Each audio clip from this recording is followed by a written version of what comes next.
Welcome to Evangelinguistics. Today we'll discuss tools and tips you can use to streamline and improve your study routine.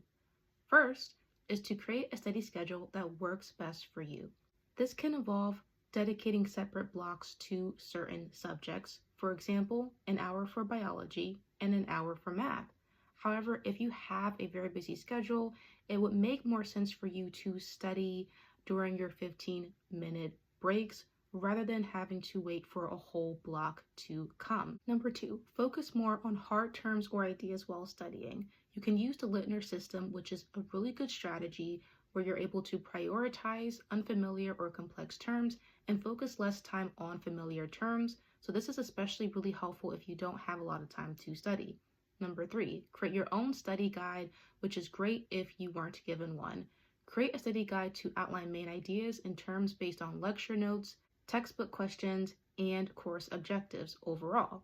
If you're using Word or Google Docs, you can add in hyperlinks so you can navigate through that document easily.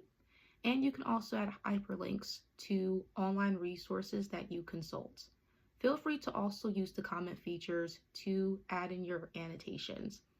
If you have an open note test that allows for notebooks and print text, be sure to bookmark important pages with post-it marks beforehand so you can easily find that information related to the test question during the test. For textbooks, you are free to bookmark any page that you expect to be important. However, I would suggest paying attention to the table of contents as well so you can use that to navigate to the right page numbers. You can also create your own table of contents at the front of your journal so you can quickly find any notes or summaries you've already written down rather than having to frantically search for them out during the test. This is especially a lifesaver and a time saver for time test. Even if you don't use notes during a test, it is so much more easier to organize your notes and rewrite them for clarity right after every lecture preferably so you can focus more on your studying. Fourth, you want to choose a least distracting environment.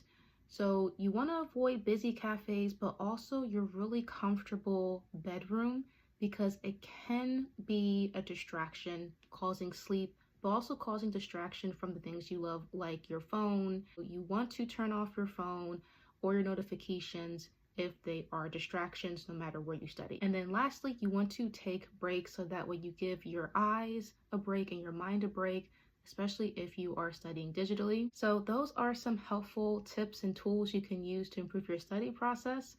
I'll include some resources in the link below. I hope to see you next time.